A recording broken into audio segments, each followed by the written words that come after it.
Welcome back to another episode of Psycosmos. Today we're going to be discussing some kind of topic that our good friend Rich is going to pull out of the magic hat. Let's draw from the magic hat. That's why it changes form every time. Ever-changing, simply amazing. Don't sue us. Only we know how it works. Mm-hmm. As Abraham It Lincoln is in fact the same hat. Abraham Lincoln once said. Let's get to it. Hey Jeff, how are you doing today? Nice All right. to meet So first up, we got social communication in technology. Dan, I believe this was one of your brain children. Would you like to start us off there? you. Yeah, the thought came to me while I was replying to someone on Snapchat, and I realized on the receiving end of that, I would never be able to see their reaction of like the photo I sent them. So for them to reply in a way that I guess was unexpected for me, I think there's a lot of aspects of communication that get left out of that interaction. And there's something going on deeper, I think, changing us potentially biologically. I don't know what. Mm-hmm. But I feel there's a lot of parts of technology when we communicate that are having significant impacts on us that we don't see yet because it's so early on in our way of socializing. I think there's a lot that are definitely becoming more and more noticeable. Even now, I mean, the most obvious one I can think of is people always being on their phones. Yeah. Which almost nobody seems to be pretty good at just not using it or minimalizing using it. Like some people are, but and honestly, I think a lot of it is just because you're expected now to have a cell phone, to always be on call, even if you're not in a sort of career or profession where you're on call. It's as if the world and society that you live in expects you to be accessible for like anything at any time. Mm-hmm. It's a lot of stress. Yeah. Yeah, for sure. I actually have a tech degree for all the viewers at home who didn't know that. I graduated in the field of technology, so as somewhat of a liaison of sorts, I think the biggest thing I've noticed, you brought up a great point in saying that a lot of people are having troubles with minimalizing the amount that they're using as far as their cell phone usage. I think that one of the things that has impacted us the most is we have become, especially the younger generations, as in millennials and below, with Gen Z and all the future children being born. We have slowly but surely, actually I shouldn't even say slowly, it's quickly become a kind of generation of impatience, and we are way more prone for self-gratifying methods, and because everything's at the touch of a finger, we've grown far more impatient, and patience is as they say, patience is a virtue. It's a very important quality to have, to be a patient person, and cell phone usage and technology just in general has kind of ruined that, I think. Yeah, because to be very specific, there's aspects of communication that are being left out when we use technology. And what I meant by my opening example is that when you send a Snapchat to someone and they open that Snapchat, you're not receiving their immediate reaction from that. It's not being recorded on the phone. You're instead looking at it, processing it, and then you're taking another picture or video to send back. Right. So There's is a that gap. there's Yeah, there's a gap. gap. Yeah. And it's a very strange thought to me. And there are these things too. I think they're called affects, where it's related to body language, and you don't get any of those with a text or a snap or a Twitter message or any sort of digital message. You don't get, like when I'm talking to either of you, I can see your eyes. I can see your eyes widen or close, narrow. I can see your facial patterns move. I can see you try to smile. I like, because I know you two particularly well, but also just for people who don't know you, you can pick up on people's smiles, how they're smiling, different sorts of smiles, grins, smirks, frowns, all this stuff. You don't get any of that with text, and that's before you even get into how the person said the thing, or Right. would say the thing verbally with like inflections, sarcasm, any sort of anger in their voice. Genuine facial expression. Exactly. Body Exactly. language, touch even. All of it going together. You don't get any of that with the text. Even if you're at a point where you know somebody very well and you're familiar with their texting patterns and how they write stuff out, even then, Yeah, and to both of your points, instead of getting that genuine reaction from the person, what you're really getting is what they want you to perceive as their reaction. Mm. You're getting you're essentially, for all you know, you're getting a falsified reaction, and I think that's what's causing. Additionally, I think that's what's causing a lot of tension and failed relationships these days, because people, it's so much easier to have a relationship where you everything is filtered, and you as the end user get to choose what you show the other person. It's not genuine, it's not real. So, you know, women take a lot of shopped photographs with filters and all those things on Snapchat or Instagram, and they have all these different colors that they can put on it. They can put the little dog faces on them. Anything that's not real. It's not real, and then they send it off, and the guy's like, "Wow, she's really cute," and then you go and you see her, and she's not as expected. And the same goes for guys as well, because guys can, instead of having to. One big thing that I think we can all agree on is women like a man most of the time who's humorous, who has an adept ability to make them laugh and entertain them. It goes both ways on that. It does go both ways, but generally speaking, I think more women try to find a guy who's humorous rather than that's something that a man doesn't necessarily always look for. Depends on an individual level. Women like a humorous guy. The thing is, though, that when a girl sends something, it gives the man the ability to kind of think about it rather than having to come up with something on the fly.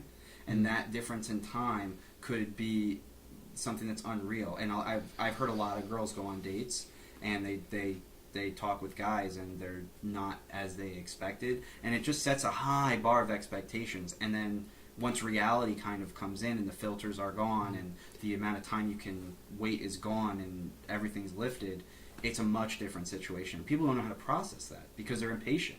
They don't want to talk about their issues. Yeah. Well, here's a perfect hypothetical situation. If your relationship is based on how you communicate through technology, Snapchats, text messages, and whatnot, I mean, it goes exactly like what you said. How real is it? Yeah, how real is it? It's falsified in a sense. It's falsified. It absolutely is. I think it's like a mask on a mask type situation. It is. Yeah.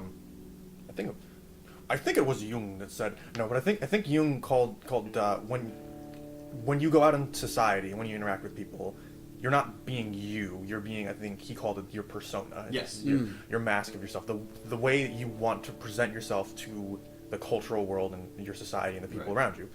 And I think so. Even for us, even your closest friends, it's like my most real me isn't interacting with your most real you. Right. On any level. It's the amount of the real me that I'm even capable of being conscious of, and also the parts that I want to present to you, and also some of the parts of me that aren't necessarily my truest true part, but stuff that I want to Absolutely. be presented. I completely agree with that point. And when you take it down or up a level, depending on how you look at it, when you include technology, it's... I just had the word and I lost it. But it's not something that we would normally experience in the biological world. Yeah. So. It's an adaptation, and it's like an add-on from technology. And I think personally, the biggest detriment, all three of us have younger sisters. Mine, I believe, is the youngest, and I talk with her about her friends and her generation, and we have conversations about that. And there are a lot of people in Gen Z specifically who just cannot get off their phones. Absolutely. And on that, I didn't realize how serious this problem was until I went back to school last fall semester to try and tackle some more courses. And some of the younger students there have pages of their snap streaks, and you look at it and it's 240, 160, and you would think only 5 or 10 people. No, I'm talking in the 50s and 60s and 70s, a list of people with high snap streaks, meaning that you are sending a Snapchat to them once a day and you're getting some gratification from it. I mean, I guess props to you because you're committed, and maybe if one is a really close friend of yours and you get a streak going for a little while, maybe that's fun, but what's it really matter? I guess. It almost makes me feel like on some level, some of these younger people, where they're so obsessed with the maintenance of their social media persona and everything, it almost seems as though they view like this world, reality, as a means to create a more perfect social media version, because it's a whole nother world. Like it really is, the way everything is linked together, how expansive it is, how many people are out there with how many ideas that they're putting out there. It seems as though some people, maybe they're not even aware of it, they're putting supremacy on this sort of digital world. Yeah. And when they do it, they're only posting the very happy moments of their lives, the times that are most enjoyable, which may not come around too often for other people. So when other people see that, it becomes...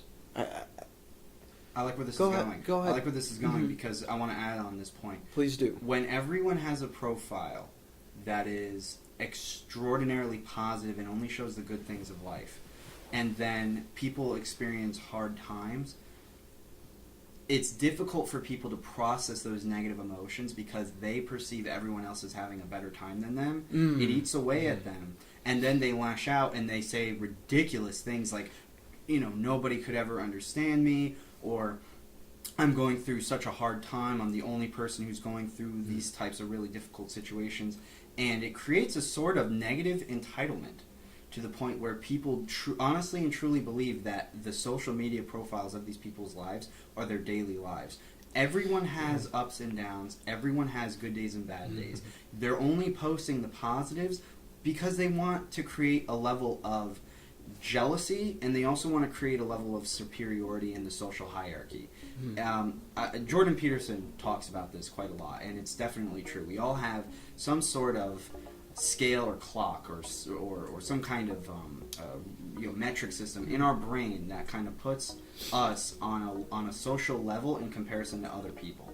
We're always constantly obsessed with that. We're always trying to figure out a way that we can heighten that. So when people are... It's understandable. I would For want... sure. I want people, though, to be able to share their happy experiences with me, especially when I see my really close friends having a good time. That makes me happy. But here's the issue. You have people online who are friends with thousands of people, and half of them they don't even know, really. And they're not your closest friends. So you're seeing all this information that really it's unnecessary for you. It has nothing to do with what you really need or what you need to accomplish. And don't get me wrong, there's plenty of pages out there that you can follow and you may find something really good in and make you happy. Like, I follow some positive quotes or things like that.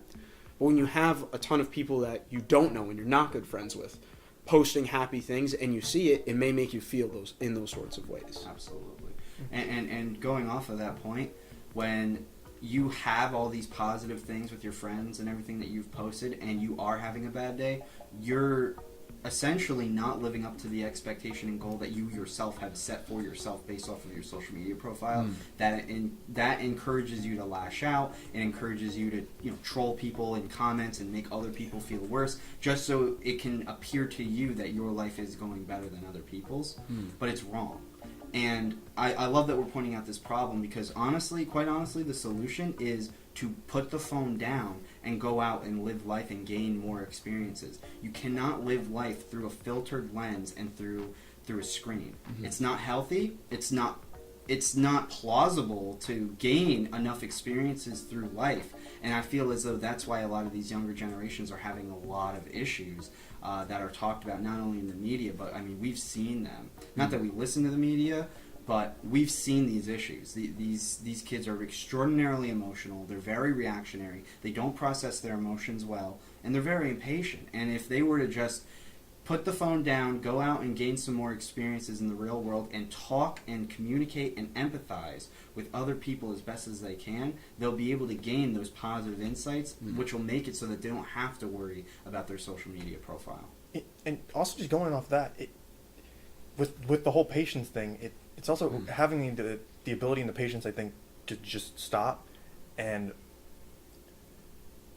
I mean, really going off what you said with putting the phone down is process through and think through the things that you've been seeing and you've been reading and you've been seeing other people say and put out there. Like, think about it, and if it gives you an emotional response, think about why you have that emotional response, what you can do to process through it, in what way that emotional response could be beneficial to you or detrimental to you, instead of just seeing something, thinking about how mad it makes you, putting out a tweet about it, and then on to the next thing. Yes. So it's just this constant, it's like almost like a stream of consciousness, but Yes. it's like a stream of consciousness of just emotional responses to everything. And you're escaping it. You're going back to the problem to just escape the problem, which is Over and over, and you're just getting constantly swept away. And I mean, in a lot of ways, it's understandable, especially with the fact that so much of social media, particularly Twitter, which is, I think, is that like the hottest thing right now? Because I don't think I've ever been on, but Twitter's not the hottest thing right now.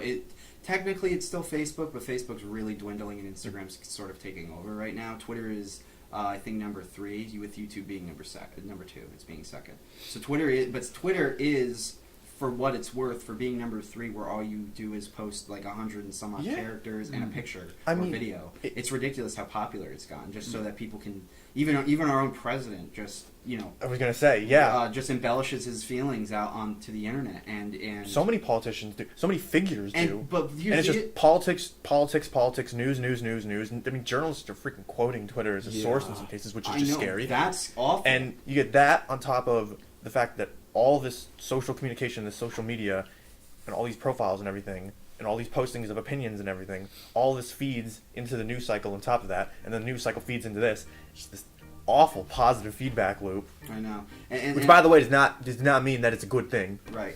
I do want to touch up on something that you said that is a very important topic that we can kind of segue into, and that is disinformation. The amount of information that gets spread around, and just because you put it in a meme-like format, or just because it's news, people take it at face value for truth. And they're and that's why I'm saying it's such an important thing for these younger generations to put the phone down, because what they see, they automatically believe 99% of the time, unless somebody else says, oh no, that's wrong. But it could also be right, and somebody's just saying it's wrong. They don't know what to believe anymore. There's no level of research that's being done. Everything is just being turned into a meme. Everything is clickbait. Or a headline, clickbait headline, and all of a sudden, people are they just believe anything. They will believe anything that they see as long as it looks good. And I have a really great example. I read it to you earlier. Do you think it'd be something good to kind of pull up on the show? Oh yeah, go for it. So I saw this thing last night that someone on my Instagram feed had shared, and I kind of want to read it because this is the type of thing that I'm saying is kind of ridiculous. And I'm going to read this out loud. Dan already heard this, and I want to get. You can give your opinion again. I want to get your opinion on this. So this was posted by a woman in their mid 40s, early 40s, I believe. It's someone I know. And it was a meme-ified, picture. Okay, so it was a meme-ified kind of picture like this. And it says, if you're struggling, you deserve to make self-care a priority. That makes sense. I agree with that statement. Whether that means lying in bed all day, eating comfort food, crying, sleeping, rescheduling plans, finding an escape through a good book, watching your favorite TV show, or doing nothing at all. Give yourself permission to put your healing first. Quiet the voice telling you to do more and be more, and today, whatever you do, let it be enough. So I have a lot of issues with that statement. The first being, all of the description, lying in bed all day, eating comfort food, crying, sleeping, rescheduling plans, finding escapes through entertainment, or doing nothing at all, those are all signs of depression. And if you're doing all those things and you really think that that's self-care, that's major depression. But the way that it's formatted makes it appear as though it's okay. So here's the thing. If you want to do some of those things and you want to classify that as self-care, that's fine. If that really is what helps you, that's fine. But to do all of those things and then give yourself permission to put your healing first. Those actions are not healing actions. You want to know what are healing actions? Going on a jog or a run. Making sure that you're having a healthy diet, planning out your goals, setting them, having some sort of long-term goals and short-term goals that you can create on the list, possibly joining community activities, going and meeting people outside in the real world and communicating and talking. If you need some like personal time just to yourself, go, like reading a book is fine, but I don't like how they phrase it, finding an escape through a good book. It implies it's a fiction. It's not a self-help book or and a that way it's to an escape. And that's an escape. And It's not a way to improve your life. But still, we have people who share these types of things, and they're not good messages, but people just use these types of memes and images to justify their awful habits, and it only perpetuates negative emotions. If you really want to better yourself, the answer is not to listen to some meme that you saw because it looks good and it justifies the way that you feel. The way to really help yourself is to actually do things that other successful and happy people have done in the past, which means setting goals, thinking of who you are and what you want to accomplish in life, going out and accomplishing those things. If you really need personal time, lying in bed all day and scrolling through your phone or watching movies all day long are not what is going to be what helps you along the way. It's only going to be a distraction, and then when you don't do anything all day, you're going to say, wow, I was a piece of crap all day, I did nothing, and it's only going to make you feel worse. But this is the type of disinformation that gets circled around, and people don't think. They only see it, and they want the self-gratification, and it justifies their actions. Yeah. Yes, they do. Well said. I mean, it's really self-destructive. It's kind of what it comes down to. Yes. And when you see something on a screen that you choose to perceive as the truth, and because it's such a like culture, it's like a micro culture online, that people think that they need to live this type of life to be happy or to fit in with everyone who's maybe rough around the edges or sad or whatever. It's self-destructive, and people can't get out of it. Exactly. Because, and I've said this before, and you both agree with me, it is far easier to be negative than it is positive. And I mean, to truly have a positive mindset, it is very difficult. And what the problem is that most people, 9 times out of 10, or maybe 8 times out of 10, to be gracious, are negative people. And when you have all these people spreading negative things online, and you easily can lie to yourself and justify negative actions and negative habits, that's what ends up happening, is you just continue to perpetuate that. You don't get any better, you only get worse. If you really, really, really want to help yourself, you need to take a good reflective look, have some self-awareness, and grow patience and control of your life. Your phone's not going to give that to you. An iPad, a computer, doesn't matter what it is. You need to put the technology away, and this is coming from someone who went into tech as a degree. I have a bachelor's in technology. I know what I'm talking about. I've seen technology destroy people. I've seen incredibly intelligent people and incredibly good-hearted people have their lives ruined from technology. It's not healthy, and it's not good. Don't be symbiotic with technology. Use it as a tool to accomplish the things you want to accomplish in life. That doesn't mean sitting around all day and staying in bed and watching movies and reading good fictional books to escape through the hell and torment that is your life. You want to know why your life is torment? Because you torment yourself by looking at garbage online. So, yeah. Well said. Anything else, Rich, you want to add on to that? No, I don't think I can touch that. Yeah. No. I mean, nope.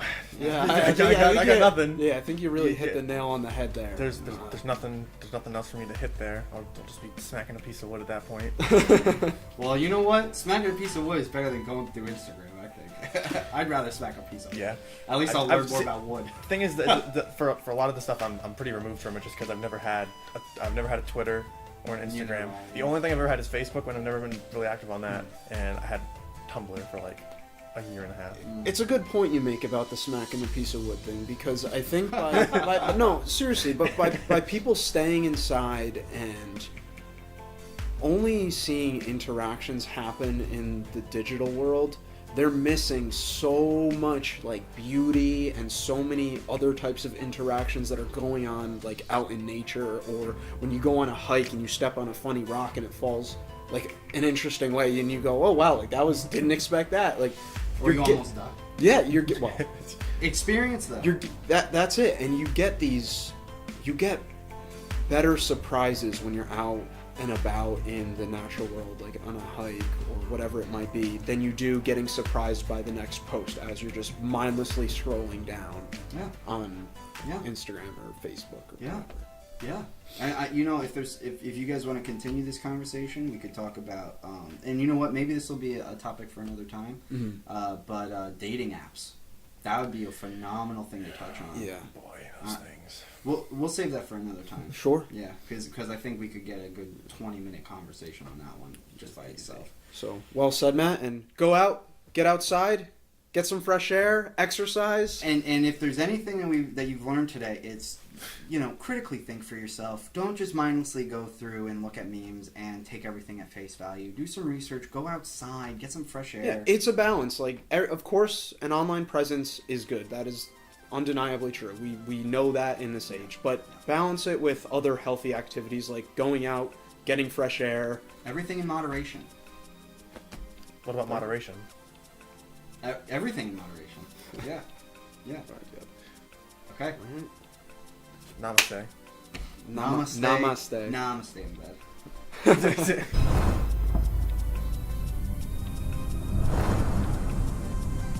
Hey, thanks for watching our video. If you enjoyed, please like and subscribe for more content. If you also want to keep supporting us, follow us on Facebook, Patreon, Instagram, and Snapchat.